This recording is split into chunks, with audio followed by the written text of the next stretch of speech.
Dobrý den. Dobrý den, poprosím vás číslo, cestovní doklad.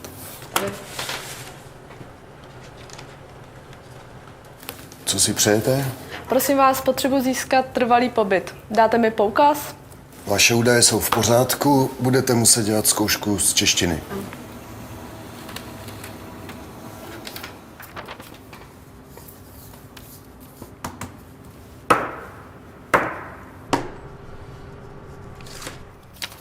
Tady máte poukaz, ten dáte ve škole, kde budete dělat zkoušku. Poprvé děláte zkoušku zadarmo, když budete zkoušku opakovat, musíte zaplatit 1500 korun. Máte informace o zkoušce? Nevím, asi nemám. Tady máte informace, je tam i modelový test. Děkuju. Děkuju moc krát, nashledanou. Naschledanou. Dobrý den. Dobrý den. Pojďte dál a posaďte se. Co si přejete? Chci se přihlásit na zkoušku z češtiny pro trvalý pobyt. Tady mám poukaz. Kdy máte volný termín? Nejbližší volný termín je ve středu 15. v 9 hodin anebo v sobotu 18. v 8 hodin. Tak v sobotu. Dobře, tak si vás píšu na sobotu. Přijďte prosím v sobotu v 8 hodin sem ráno do kanceláře. Můžu vás poprosit o pas? Ano. Děkuju. Tady je přihláška. Zkuste ji prosím vyplnit. Když nerozumíte, ptejte se. Tady jsou pravidla zkoušky ve vašem jazyce. Přečtěte si je, prosím. Máte modelový test na zkoušku? Nevím. Tady je. Modelový test je také na internetu. Podívejte se na něj a dobře se na zkoušku připravte. Ano. Rozumíte všemu? Ano. Přijďte na zkoušku včas a nezapomeňte si pas. Ano. Děkuju. Nashledanou. Nashledanou.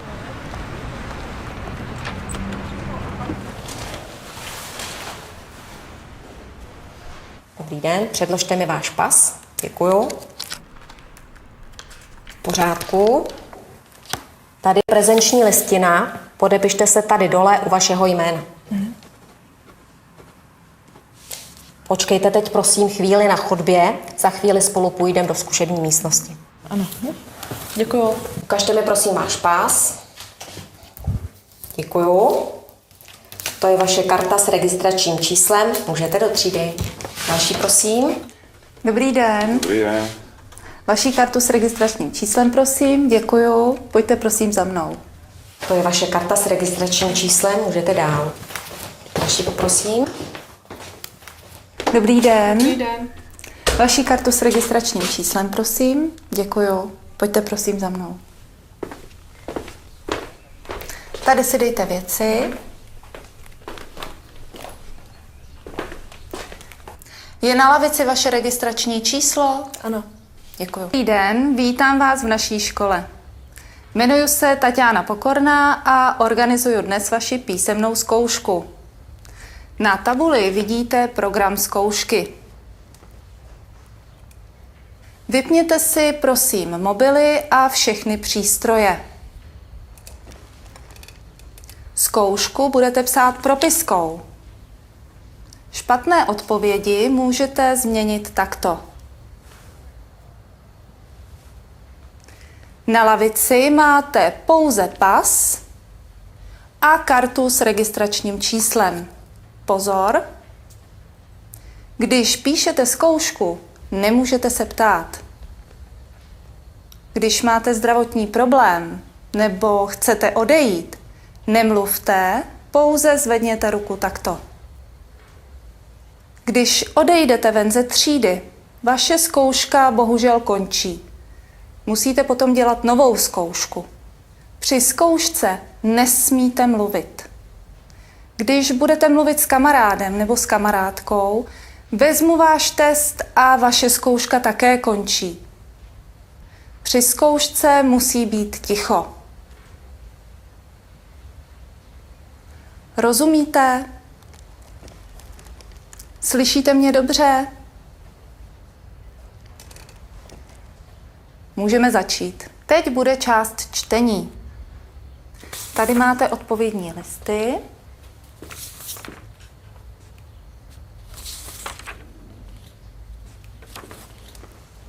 Tohle je odpovědní list, tady píšete odpovědi. Máte všichni propisku?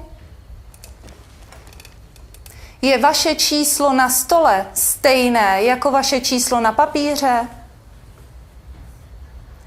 Teď vám ukážu, jak odpovídat. V úloze 1, 3 a 4 budete odpovídat takto. Je tady jenom jedna správná odpověď. Když máte křížek u několika odpovědí, je to špatně a nezískáte bod.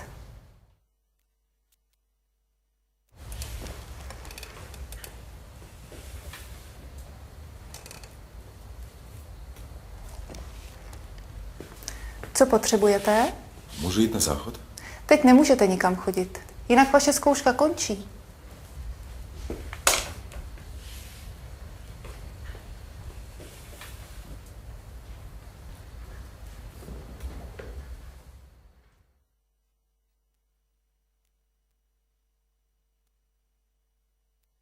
Teď bude část poslech. Tohle je odpovědní list a tady píšete odpovědi. Tady máte text k poslechu. Na tento papír můžete také psát. Pozor! Na konci musíte napsat všechny odpovědi do odpovědního listu tady. My kontrolujeme odpovědi jen tady. Odpovědní list má 3 strany. A číslo 0 je příklad. Chcete se ještě na něco zeptat? Máte nějakou otázku? Při práci už se nesmíte ptát. Musí tady být ticho. Potřebujete dobře slyšet. Dobrý den. Vítáme vás u zkoušky z českého jazyka pro trvalý pobyt. Slyšíte dobře nahrávku? Kdo neslyší?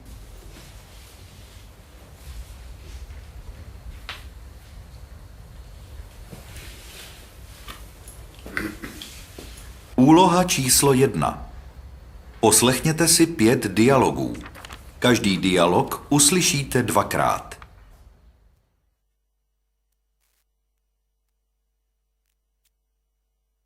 Teď bude část psaní. Tohle je odpovědní list a tady píšete odpovědi.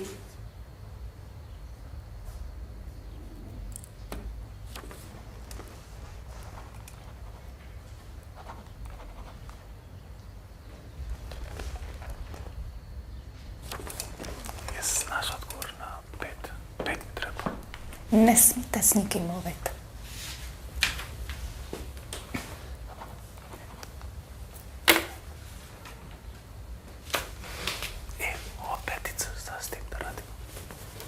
Pořád mluvíte.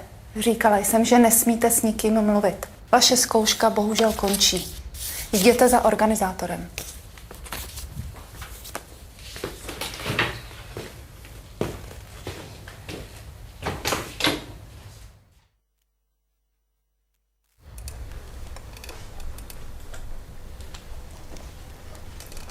To je konec psaní. Dejte prosím propisky na stůl. Vaše písemná zkouška z českého jazyka končí. Mám tady výsledky písemné části zkoušky. Číslo 6 jde do kanceláře organizátora, ostatní zůstanou tady a čekají.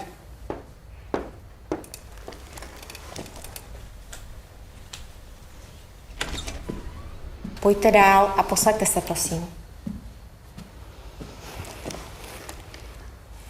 Bohužel, dneska jste zkoušku neudělala.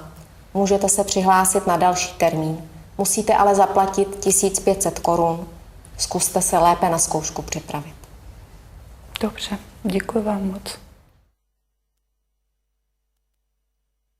Vaši registrační kartu a váš pas. Děkuju. V pořádku. A můžete jít dál. Dobrý den. Posaďte se, prosím. kartu s registračním číslem, děkuju. Teď bude zkouška z mluvení. Jmenuji se Tatiana Pokorná a budeme spolu mluvit. To je kolegyně Kamila Novotná a kolegyně Martina Nová. Oni budou poslouchat. Začínáme. Budete odpovídat na otázky. Jak se máte? Dobře. Odkud jste? Vietnam. Teď budete dělat úlohu 1, budete odpovídat na otázky a můžete říct nerozumím. Kde teď bydlíte? Praha. Co ráda jíte? Maso a knedlík. Jak se jmenuje vaše matka? Hương. Jaká je vaše oblíbená barva? Hnědá. Děkuju.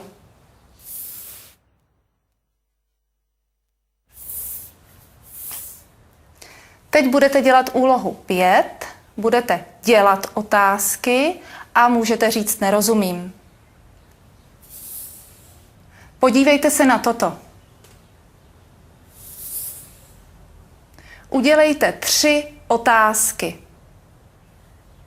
Jak se jmenuje kadeřnictví? Kde je kadeřnictví? Kdy otvírá? To je konec zkoušky z mluvení. Děkujeme. Děkuji. Naschledanou.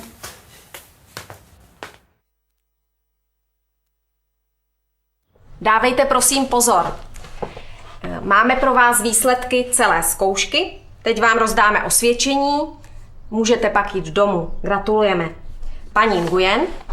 Tady je vaše osvědčení, gratuluju vám ke zkoušce. Paní Galiňuk. Tady je vaše osvědčení, gratuluju vám ke zkoušce. Pan Nouširavan. To je vaše osvědčení, také vám gratuluji ke zkoušce. A pan Čajka. Vaše osvědčení, také vám gratuluji.